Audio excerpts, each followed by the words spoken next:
രാമകൃഷ്ണ ഇവിടെ, രാമകൃഷ്ണ ഇവിടെ. ഇപ്പൊ തന്നെ കൂടുതലായി. കൂടുതൽ കുറവ് എന്നൊക്കെ പറയുന്നത് തികച്ചും ആപേക്ഷികമായ ഒരു കാര്യമാണ്. ജീവിതത്തിന്റെ പൊരുൾ എന്താണെന്ന് താൻ ഇതുവരെ ആലോചിച്ചിട്ടുണ്ടോ എപ്പോഴെങ്കിലും? കുടിച്ച് ഫിറ്റായിട്ട് ജീവിതത്തിന്റെ പൊരുളന്വേഷിക്കലല്ല എന്റെ ജോലി. ജീവിതത്തിന്റെ അർത്ഥം എന്താണ്? അതാണ് എന്റെ ചോദ്യം. Life is nothing but A celebration of events. നമുക്ക് കിട്ടിയ ഈ ജീവിതം പരിപൂർണമായി ആഘോഷിക്കുക, നമ്മുടെ വിജയങ്ങൾ ആഘോഷിക്കുക, നമ്മുടെ സങ്കടങ്ങൾ ആഘോഷിക്കുക, നമ്മുടെ പരാജയങ്ങൾ ആഘോഷിക്കുക, നമ്മുടെ മരണം ആഘോഷിക്കുക. അപ്പൊ പിന്നെ ഇന്നത്തെ ഈ വിജയം ആഘോഷിക്കണ്ടേ? അടുത്ത വീട്ടിലെ ശൂർഭണഖ ഇന്ന് ഉറങ്ങില്ല.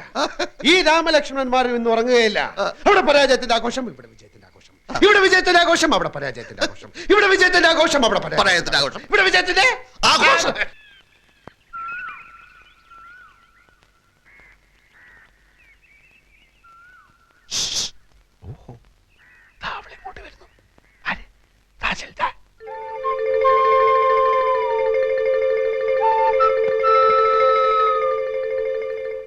ഞാൻ ഇങ്ങോട്ട് വന്നാൽ കുറച്ചുകൂടി സൗകര്യമാണല്ലോ എന്നെ ഹരാസ് ചെയ്യാൻ. ഒരേ ഡിപ്പാർട്ട്മെന്റിലായതുകൊണ്ട് മറ്റെവിടെയെങ്കിലും വെച്ച് വീണ്ടും കാണേണ്ടി വരും. അപ്പോ അവിടെ ഈ പക കാണിക്കാതിരുന്നാൽ ഉപകാരമായിരിക്കും. ഇപ്പൊ ഇവിടെ വെച്ച് എല്ലാ ദേഷ്യം തീർത്തോളൂ. പുലികൾക്കിഷ്ടം ഇരയെ ഓടിച്ചിട്ട് പിടിച്ച് ആക്രമിച്ച് തിന്നുന്നതാണ്. ഓ, ഇതാരും ഉണ്ണി ആർച്ചയോ? ആർച്ചയുടെ നാവിന്നാണോ കീഴടങ്ങലിന്റെ ആ സ്വരം ഞാൻ കേട്ടത്? എന്തു പറ്റി ആർച്ചയെ ഊരിവാൾ ഇത്ര വട്ടം നുറയിലോട്ടിടാൻ? പിന്നെ എന്തുണ്ട് വിശേഷം? നേരാങ്ങള ആരോമൽ ചേകവർക്ക് സുഖമാണോ? ഭർത്താവ് കുഞ്ഞിരാമൻ ഇപ്പൊ എന്ത് ചെയ്യുന്നു? ഓ, ഞാൻ ഓർത്തില്ല. ആണിന്റെ തണൽ ഒതുങ്ങാത്ത ഉണ്ണി ആർച്ചയാണല്ലോ ഇത്. ഏതെങ്കിലും ഒരു ആണിനെ അനുസരിക്കാത്താണല്ലോ ഈ ആർച്ചയ്ക്ക് പറ്റിയ കുഴപ്പം. കൊച്ചേ, പാർലമെന്റിൽ സ്ത്രീകൾക്ക് 33 അല്ല 99% സംവരണം ഏർപ്പെടുത്തിയാലും ആണെപ്പോഴും ആണ് തന്നെ. അതോർത്തോളൂ. ഞങ്ങളോട് മതി. എന്ത് മതിയെന്ന്? വീട് തേടി വന്ന ഒരു സ്ത്രീയോട് ഇനിയും ഒറ്റ അടി വെച്ചെന്നാണല്ലോ എന്നെ പോലീസിൽ പിടിപ്പിക്കുകയും നിന്നെ ആഫീസിലിട്ട് പൂട്ടുകയും ചെയ്ത് ഇവളോട്. അതൊക്കെ കഴിഞ്ഞില്ലേ സാഗറെ? ഓ, കഴിഞ്ഞോ? ഞാനതറിഞ്ഞില്ല. രാമകൃഷ്ണ, നിന്റെ ഉള്ളിൽ ഒരു പെൺകോന്തൻ ഒളിഞ്ഞിരിപ്പുണ്ട്. എനിക്കത് മനസ്സിലാവും. പക്ഷെ സ്ത്രീ എന്റെ ആജന്മ ശത്രുവാണ്. ആ ശത്രുവിന്റെ മേൽ നിങ്ങൾ വിജയം നേടി കഴിഞ്ഞില്ലേ? എനിക്ക് വിജയിച്ച മാത്രം പോരാ, ശത്രുവിനെ കട്ടിച്ച് കീറി താണ്ടവ നൃത്തം ചെയ്യണം. എന്ത് വേണമെങ്കിലും ആകാം. പക്ഷെ ഉച്ചയ്ക്ക് മുമ്പ് ഞാൻ വീടൊഴിഞ്ഞു പോവും. എല്ലാം അതിനു മുമ്പായാ നന്ന്. ഇല്ല മാഡം, ഈ സാഗർ ഒരു പച്ച പാവ. നിർത്തടാ. നീ എനിക്ക് സർട്ടിഫിക്കറ്റ് ആയിരുന്നോ? ഞാൻ പാവമല്ല, ഞാൻ ഭയങ്കര വൃത്തിയായിട്ടവനാണ്. എല്ലാത്തിനും ഒരിക്കൽ കൂടി ഞാൻ ക്ഷമ ചോദിക്കുകയാണ്. അയ്യോ, അതൊന്നും സാരമില്ലെന്നേ. കാപ്പി കൂടി കഴിഞ്ഞില്ലെങ്കിൽ ഞാൻ ക്ഷണിക്കാം. നമുക്ക് സുഹൃത്തുക്കളായി പിരിയാം.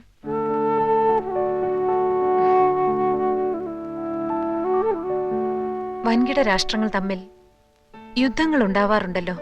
പിന്നീട് അവരൊരു മേശയ്ക്ക് ചുറ്റുമിരുന്ന് സന്ധി സംഭാഷണങ്ങൾ നടത്താറുണ്ട്. മിസ്റ്റർ സാഗറിനെയും ഞാൻ കാപ്പി കുടിക്കാൻ ക്ഷണിക്കുന്നു.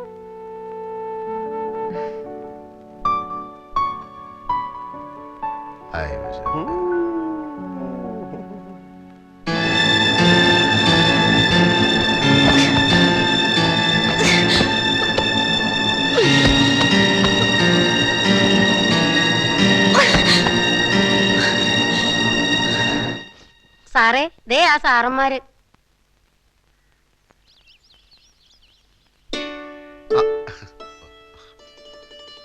വരൂ വരൂ.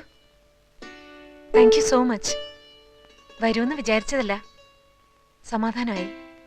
അകത്തോട്ടിരിക്കാം. ത്രേസ്യമ്മേ, ബ്രേക്ക്ഫാസ്റ്റ് റെഡിയല്ലേ? റെഡി. വരൂ, കഴിക്കൂ. പെട്ടെന്നുള്ളൊരു വട്ടമേശ സമ്മേളനം ആയതുകൊണ്ട് കാര്യമായിട്ടൊന്നും ഉണ്ടാക്കാൻ പറ്റിയില്ല. ആളൊരു ഭക്ഷണപ്രിയനാണെന്ന് ശരീരം കണ്ടാൽ അറിയാം. മാഡം, ഇത്ര സിമ്പിൾ ആണെന്ന് ഞാൻ അറിഞ്ഞില്ല. സത്യത്തിൽ ഞങ്ങളാണ് ക്ഷമയോദിക്കുക. ഞങ്ങളല്ല, താൻ. ഞങ്ങൾ നോവലിസ്റ്റുകൾ ഒരു കഥാപാത്രത്തെ സൃഷ്ടിക്കുമ്പോൾ കഥാപാത്രത്തിന്റെ പ്രവൃത്തിയിലൂടെ, കഥാപാത്രത്തിന്റെ സംസാരത്തിലൂടെ ഒരു സ്വഭാവം വരച്ചു കാട്ടും. കഥ ഏതൊക്കെ വഴിത്തിരിവുകളിലൂടെ കടന്നുപോയാലും കഥാപാത്രത്തിന്റെ അടിസ്ഥാന സ്വഭാവം ആദ്യാവസാനം ഒന്ന് തന്നെയായിരിക്കും. അങ്ങനെ ഒരു ലോജിക് മാഡത്തിന്റെ സ്വഭാവത്തിൽ കാണാനില്ല. ഈറ്റപ്പിലെ പോലെ ചാടിക്കടിക്കും, അടുത്ത നിമിഷം മാൻപേടയാകും. What is this? ഈ ലോകത്തുള്ള കോടിക്കണക്കിന് ആളുകളുടെയും മനസ്സ് പഠിച്ച ആളാണോ ഒരു നോവലിസ്റ്റ്? എന്നല്ല. പിന്നെ എനിക്ക് ഈ കഥാപാത്രത്തെ ഒന്ന് പഠിച്ചാൽ കൊള്ളാമെന്നുണ്ട്. പഠിപ്പിച്ചാലും അത് പഠിക്കാനുള്ള കഴിവ് തനിക്കുണ്ടെന്ന് തോന്നുന്നില്ല.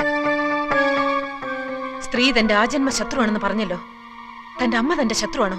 പെങ്ങള് ശത്രുവാണോ അതോ അമ്മ പെങ്ങന്മാരൊന്നും ഇല്ലാത്തവനാണോ താൻ? തന്റെ പൈങ്കിളി നോവലിലെ ഏതു നേരവും ദിവാസ്വപ്നം കണ്ടുകൊണ്ട് നടക്കുന്ന വിഡ്ഢിക്കോതയല്ല യഥാർത്ഥ സ്ത്രീ. ഒരു പുരുഷനും യഥാർത്ഥ സ്ത്രീ അറിയില്ല, അവളുടെ മനസ്സറിയില്ല. IAS കാരനായ കളക്ടർ മുൻപിൻ നോക്കാതെ എന്നെ സസ്പെൻഡ് ചെയ്തു. കാരണം സ്ത്രീ അറിയാനുള്ള പഠിത്തം ആ ഇഡിയറ്റിനുമില്ല. എന്തുകൊണ്ട് ഞാൻ ഇയാളെ പൂട്ടിയിട്ടു? പൂട്ടിയിടുമ്പോ എന്റെ മനോവികാരം എന്തായിരുന്നു അത് ചോദിക്കാനുള്ള ബുദ്ധി പോലും അയാൾക്കില്ല. കഥാപാത്രത്തെ പഠിക്കാൻ ഇറങ്ങിയിരിക്കുന്നു. പഠിപ്പിക്കാടോ, പഠിപ്പിക്കാം എല്ലാരെയും.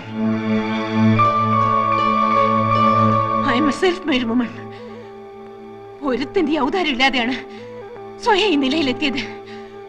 ആരും എന്നെ തോൽപ്പിക്കാൻ ഞാൻ സമ്മതിക്കില്ല. എന്റെ തോൽവി ആഘോഷിക്കാൻ ഞാൻ അതിലും ഭേദം മരണമാണ്. എന്റെ മരണമാണ് നിങ്ങൾ ആഘോഷിക്കേണ്ടത്. മരിക്കാം, മരിക്കാൻ ഞാൻ. Yes, I'll kill myself. മരിക്കാൻ ഞാൻ, മരിക്കാം. രമേശ, എന്റെ കാശത്തുമ്പ എന്ന നോവലിലെ നായിക രാഗിനെ പോലെ വെയിൻ കട്ട് ചെയ്ത് മരിക്കാനുള്ള പുറപ്പെടാൻ തോന്നുന്നു. നീ കത്തി പിടിച്ചു വാങ്ങ.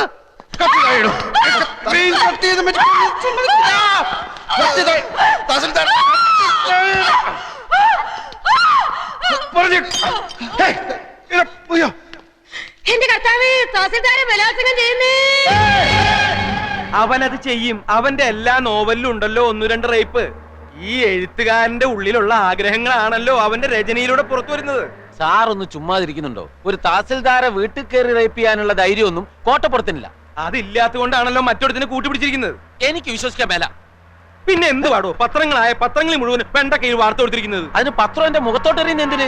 സാറ് വാരികയുടെ ഉടമസ്ഥനും ഞാൻ അതിന്റെ എഡിറ്ററുമാണ്. അല്ലാതെ സാറ് ജന്മിയും ഞാൻ കുടിയാനൊന്നുമല്ല. അത് ഓർമ്മ വേണം. ഓ, എന്റെ വിഷമം താൻ മനസ്സിലാക്കാത്ത എന്താ? ഈ കിഴങ്ങന്റെ നോവല് വരാൻ തുടങ്ങിയ പിന്നെ നമ്മുടെ വാരികയൊന്ന് പച്ച പിടിക്കാൻ തുടങ്ങിയത്. ഇവൻ വല്ല കേസിലും പെട്ട അകത്തായ സാഗർ കോട്ടപ്പത്തിന്റെ നോവൽ ഇതാ വരുന്നു എന്നും പറഞ്ഞ് അനൗൺസ് ചെയ്തിട്ട് ആഴ്ച 3 ജയിലിനകത്തിരുന്നു എഴുതാമല്ലോ. താൻ എന്നെ ഭ്രാന്ത് പിടിപ്പിക്കരുത്. ഇത് കേസ് റേപ്പാ. പോലീസുകാർ കൈയും കാലും തല്ലി ഒടിച്ചാ പിന്നെ ശരീരത്തിന്റെ ഏത് ഭാഗം വെച്ചാ എഴുതുന്നേ? പല്ലു വെച്ചോ, അതോ മൂക്ക് വെച്ചോ, അതോ മറ്റേതെങ്കിലും വെച്ചോ? വണ്ടി നിർത്തളൂ.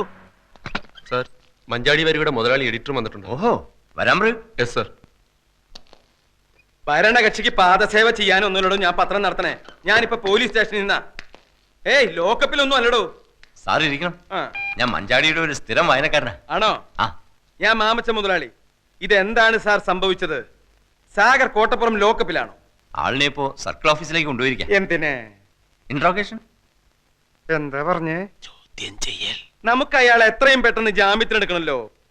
ഇനി കോടതിയിൽ നിന്ന് ജാമ്യം കിട്ടൂ.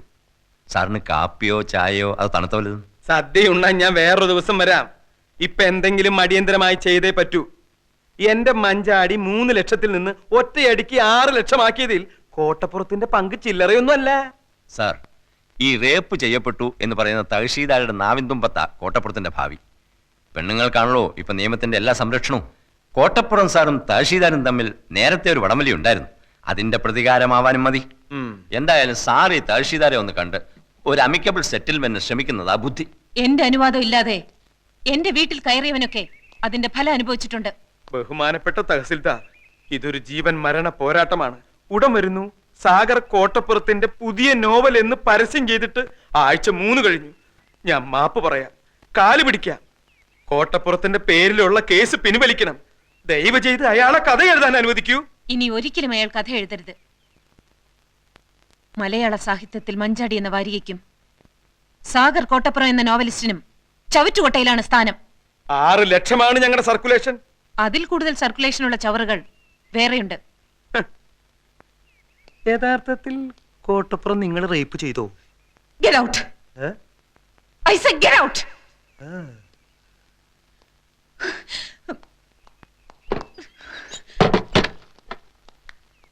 ഇവളെ ഒരു തവണയല്ല പലതവണ റേപ്പ് ചെയ്യണം.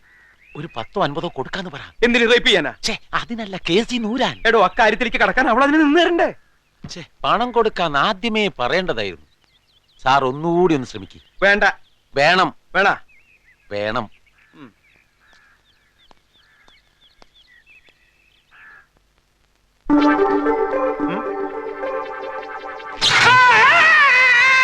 സാറേ